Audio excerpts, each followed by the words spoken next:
Hello, everybody. Welcome to another episode of Gut Feelings. I'm so excited you're here. I'm your host, Lo Bosworth, the founder of women's wellness brand Love Wellness. You can find us at Walmart, Target, Ulta, lovewellness.com. But here on this show, we get real about matters of the head, heart, and health. It's a welcoming space. It's an advice show. We want you guys to send in your questions. Send us your tough and awkward questions because we love awkward questions. We will talk about all of them. Today on the show, we have an incredible guest. It is none other than actress, musician, podcast, television host, entrepreneur, designer, God, the bio keeps going, and winemaker, Kaitlyn Bristowe. So join me now in welcoming Kaitlyn to Gut Feelings. Hi, Kaitlyn. Hi, Lo. How are you? Are we frazzled I'm today? good. My week has been insane. I was telling Kaitlyn right before we started recording, I just got a new puppy a few weeks ago. Yeah. That'll keep And you up. I have been back to back. So yeah, my hair's a little frazzled. I'm a little frazzled, but it's okay. We're on the Gut Feelings podcast now. We're so excited to have you. Thank you for joining. Thanks for having me. And Gut Feelings, when we were coming up with the format and the concept for the show, I decided that it should be an advice show. It should be like fun and interesting, engaging with our guests, because I've hosted a bunch of podcasts before where, I don't know, I just want to do something different. So here we are doing something different today. Well, I love different, and I also think it's so cool to get other people's opinions and thoughts and advice on so many, like this kind of topic especially, because everybody's body's different, everybody's heart's different, everybody's head is different, and it's always good to give advice. I agree. So I asked my Instagram followers the questions that we should ask you that they want to get your take on. So let's start with a health question today. Okay. So in 2021, you shared on your Instagram that you struggle with hormonal depression and anxiety, and I do too. And we just talked about that on your podcast when we recorded a couple weeks ago.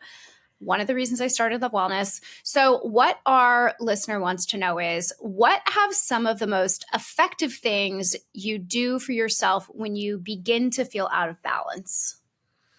So I have so many different tools in the toolbox. It's crazy. I love that everybody calls it a toolbox now too. It's like, I have this toolbox. It's great. It's an invisible toolbox. I always picture it like a big tool belt, like Tim the Toolman Taylor. And I'm just like,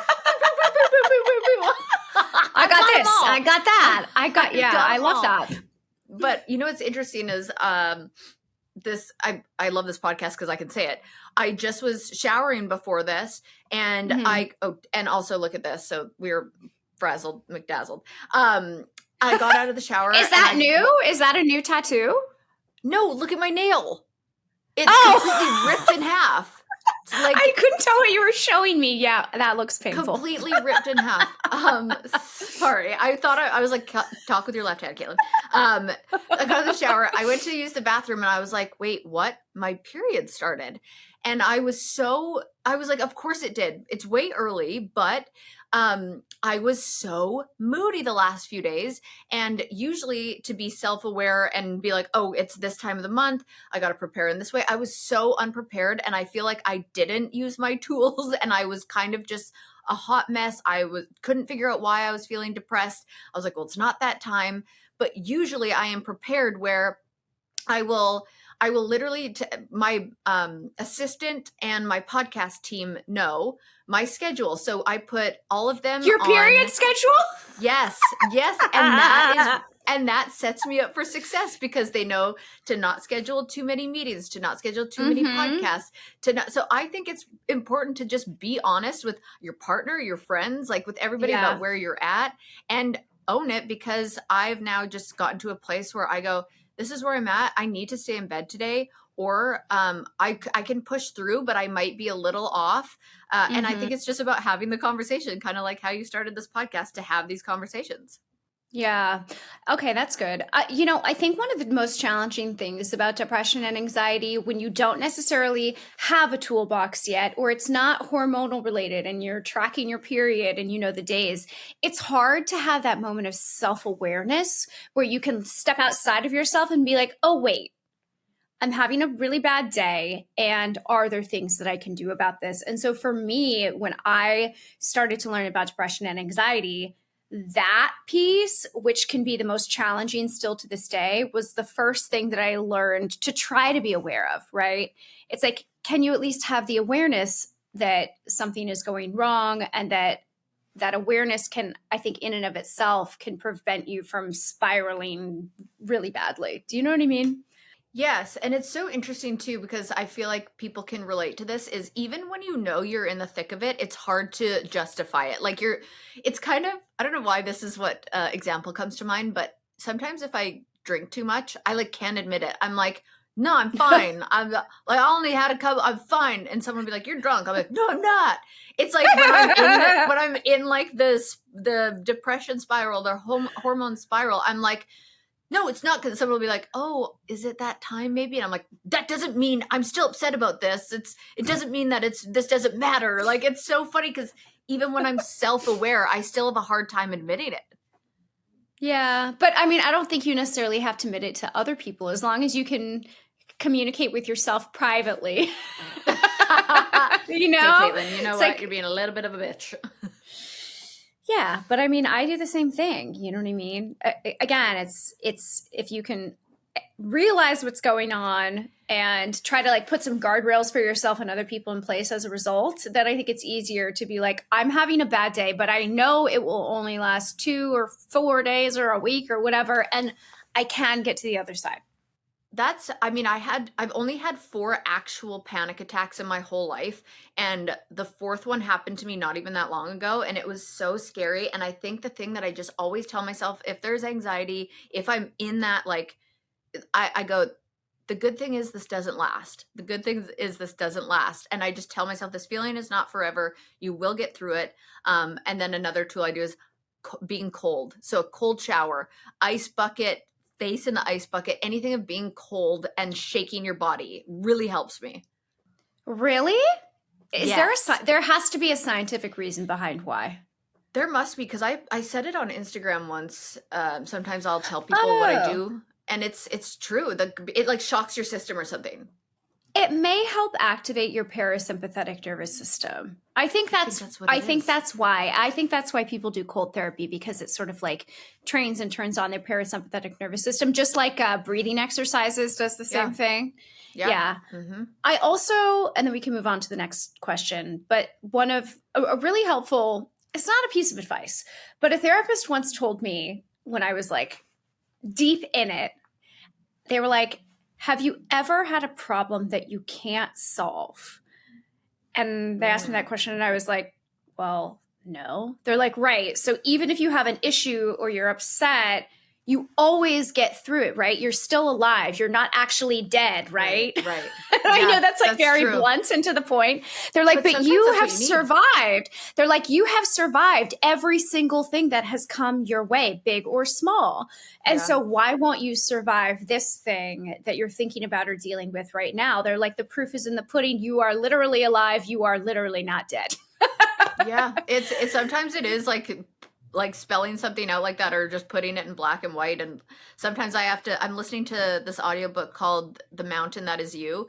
And it's literally, it talks about actually all of that same stuff that you just said. For anyone listening, everybody should listen to that book too, because she basically said, you've been through this before and you'll go through it again, and you don't die. And sometimes you just need to hear it like that. Yeah. You don't die. We haven't died. We're still here. Yeah. Still here, thriving. Okay. We're still here thriving, just doing podcasts. That's really helpful. I love takeaways. I'm definitely going to check out that book or podcast. Oh my gosh.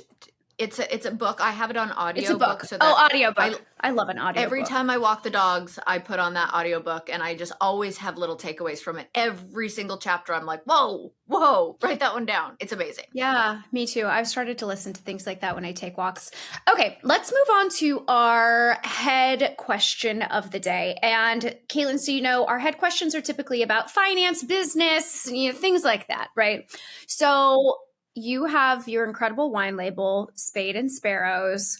I want to know more about inspiration for the business, but the question at hand, I think, kind of turns the typical questions you get asked about business on its head. It was proposed in a really interesting way. So our listener wants to know, what is some business advice that you did take that you wish that you had not taken? So it's really like the opposite of the usual question, because also it's like it's easy to read all these articles now and get what you think is good advice, but what was some bad advice that you got? That's a really good question, actually, because I haven't really, I'm sure I could think of numerous things. Um, Bad advice that I got, probably, probably to do more. Like, I think it was really important for me to stick to just three varietals. Everybody's like asking for a Chardonnay and a sparkling and like do a box wine or a non-alcoholic wine. And I think a lot of people have tried to tell me, and I wish now to this, but I actually still to this day wish I only did a red and a rosé.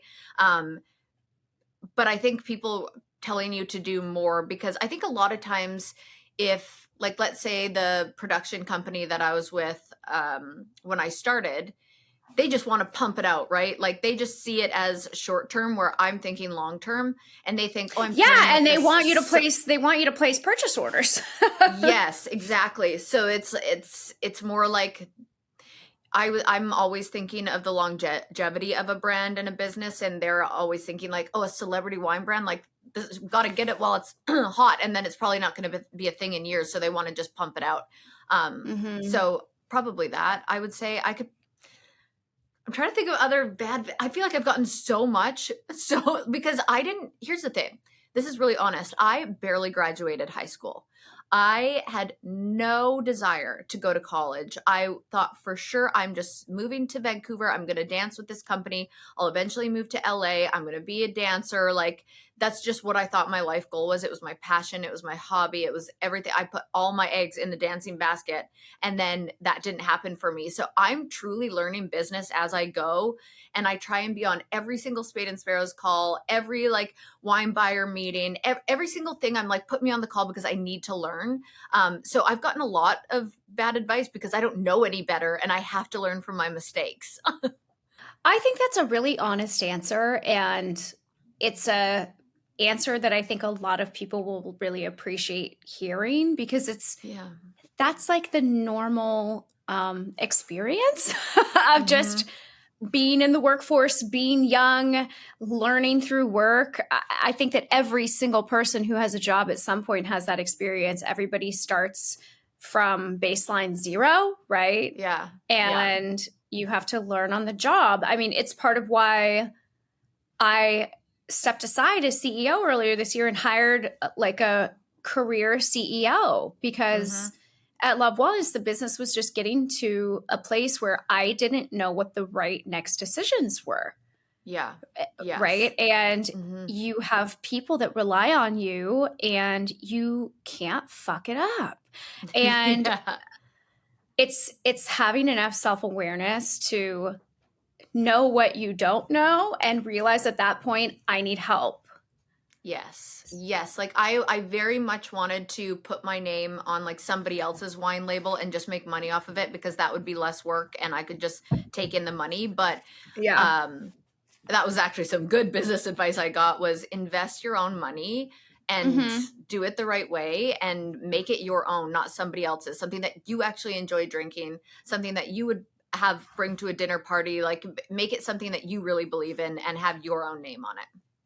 Yeah, I think it's interesting that you talk about investing in your business yourself. And it's a really hard time right now to raise money. I think money is tight for everybody across the board, regardless of, whatever your situation is. But that doesn't sort of like dim the desire within entrepreneurs to start new businesses or try things out. And so I think going back to your sort of like what was bad advice, which was doing so many varietals or whatever, is actually a really good piece of advice for any person who is starting a business. Because now that I think both of us have done so many products and SKUs and distribution, less is more. Yes. Yes. Especially when you start. Yes. Yeah. Like, you don't need to launch with 10 products, you know what I mean? And we have at Love Wellness, I think our product count was close to, I don't know, 2020, I can't even remember, 2025. And we've rationalized, which means like cutting the production of at least 6 to 8 products over the last 7 years, because I mean, that's just what you do in a business. Things that aren't performing, you have to pull back on those things. But gosh, I wish I had that advice, that good advice that you just gave. Hopefully it helps somebody. It is good advice to do less, do more with less, right? Yeah, 100%. Yes. Do more with less. You can launch a business with one product. And some of the most successful businesses I see launch with one product. And they stick to one product for years before they expand. Yep, it's true. It's true. And the ones that overdo it usually, get they drown a little in it. Yeah. And I think it's because young brands typically don't have huge marketing budgets. You can't go hire a strategist, an agency to say, this is who my brand is and this is exactly what we want to communicate. So if you have too many products, it's really easy for your customer to get confused. Because of all your products, right? But if you have one product, it's way easier to speak to that one thing. This is who we are. This is what we do, right? Exactly. Yes. Smaller budgets, a smaller team can manage something like that. So I think your bad advice just turned into good advice for everybody. I hope so. That's perfect. That's what I was hoping for. Sorry you made so much wine. Damn it. Who's going to drink it all?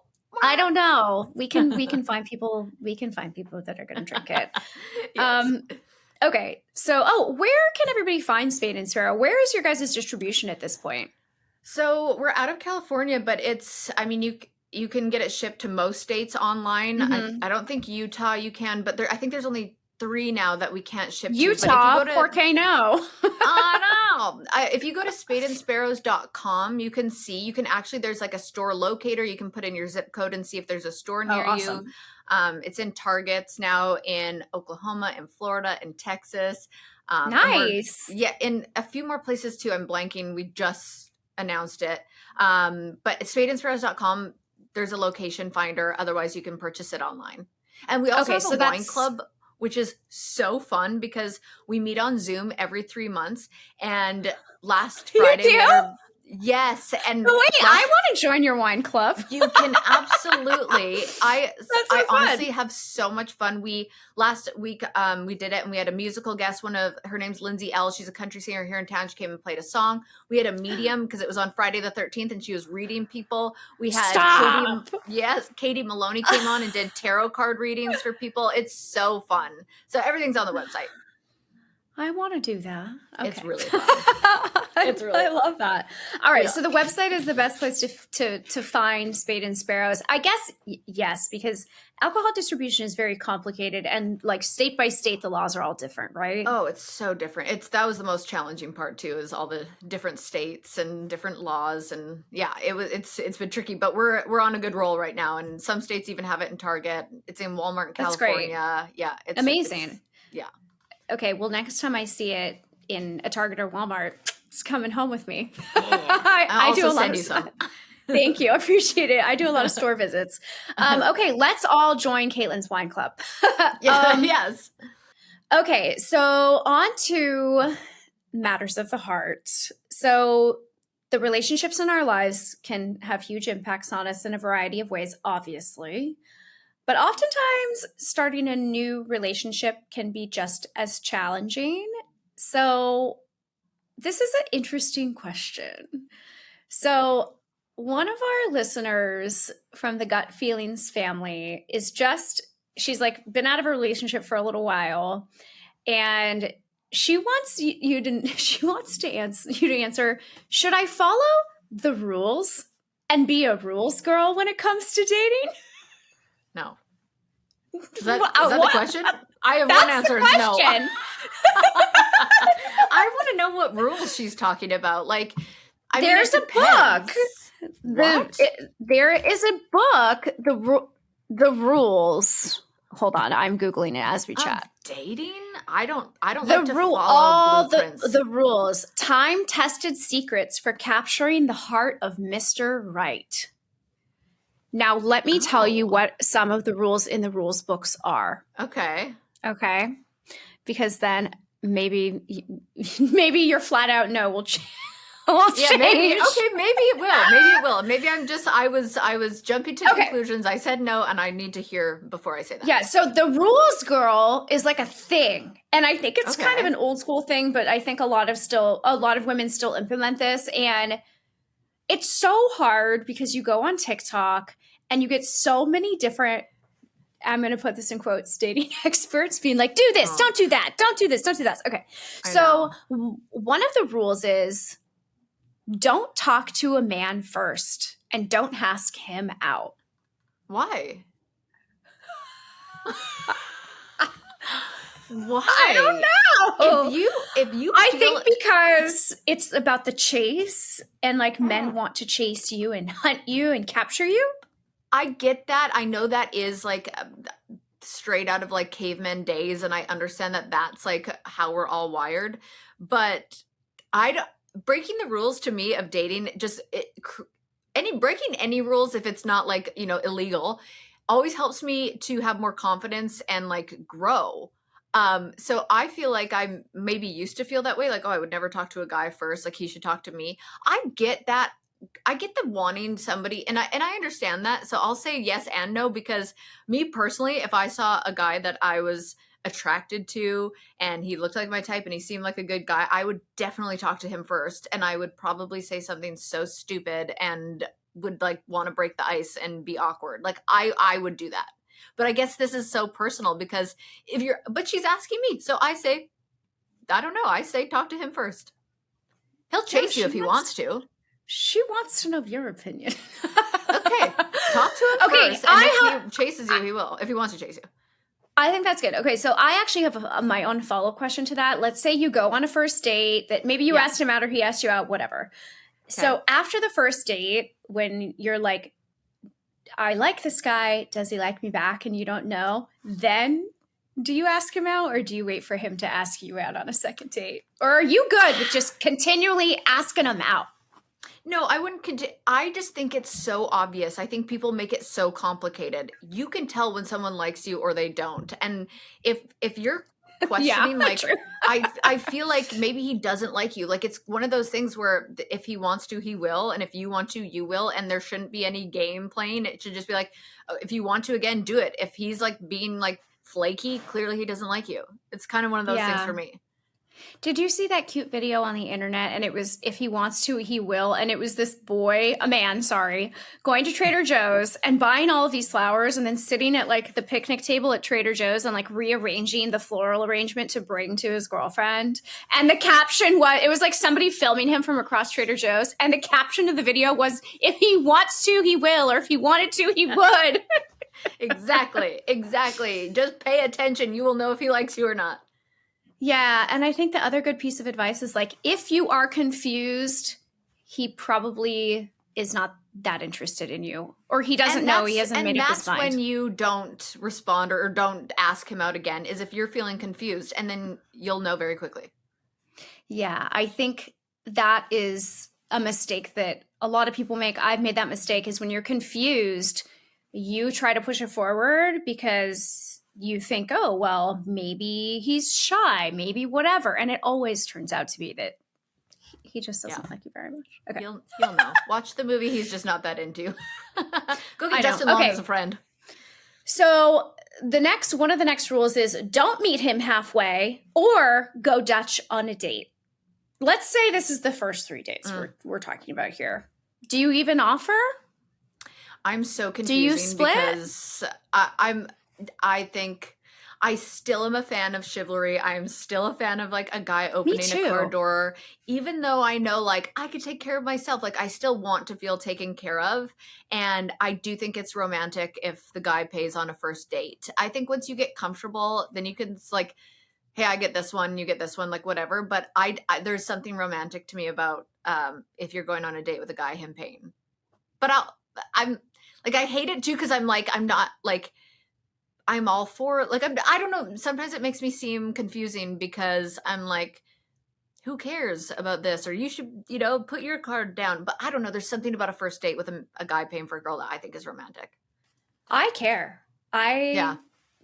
Especially I'm 37. If I'm going out with a guy who's 40, I'm sorry, you are a grown man. You asked me out on a date and you can take me on a date. That's true too. Yes. Especially if they ask you, they should absolutely be paying. Yeah. I think by the time you're sort of dating, you kind of get a little bit more comfortable. I never want to go Dutch. I either want you to pay or I will pay. Yeah. Do you know what I mean? Same. I don't need to ever split anything with you. If you take me on 4 delightful dates, then, the 5th date, like I will make you a great dinner at home, or I will plan something and I will just take care of everything. Totally. Because and it's even the right still, thing to do. Try. Yeah. I totally agree. But just going Dutch, I don't know. It's just like, come on, weird. Do we have to do this? It's weird. I feel like we're at a table of 7 people and they all throw down their credit card. I know. And I never want to be that person. Like even if somebody else had way more to drink than I did, I'm still like splitting with the group. Like Same. Yeah. Just don't make it weird. Don't make it weird. Okay, the last rule, and you can interpret this however you want to, and then I'll read you what the book says. And this is actually rule number 1, I think, in the book, and it is be a creature unlike any other. What does that mean? I don't get it. I don't even. I'm like, I am a creature unlike any other. So are you. We are all creatures unlike any other. I think you should be exactly who you are. We're all creatures, exactly. And none of us are the same. I don't think you should try and be anything except for yourself. And that takes for some reason, that takes a lot of hard work. It's not easy to just be who you are. It absolutely does. So the book explains being a creature unlike any other is really an attitude, a sense of confidence and radiance that permeates from your being from head to toe. It's the way you smile, pause in between sentences, listen attentively, look demurely, breathe slowly, stand straight, and walk briskly. This book must have been published in 1950. Yeah, I'm freaked out. I'm like, but what if you're shy? I think you should be shy if you're shy. If you're nervous and you're talking too fast, you can just own that. Be like, I'm nervous. I'm just talking really fast. Like, if somebody was like making weird eyes on a first date and like taking really long pauses between, I'd be like, what are you trying to do? Okay, this is like an all-time popular dating book. When was it published? I gotta find out. When was the rules published? 1995. Adds up. And then there's a new version, Not Your Mother's Rules, that was published in looks like 2013. See those sound like your mother's rules. Agree. Yeah. So maybe the new rules have changed. I think they just updated. I just think they updated the vernacular a little bit. Gosh, the rules are the same though. Basically, rules girls are like, I will never ask him out first. I will never speak to him first. He has to come to me. They have to chase me and catch me. I get it. I don't fault anybody for that, but I think it just has to be so specific to each individual. I would talk to a guy first. I would like to be chased after that, but I would talk to him first.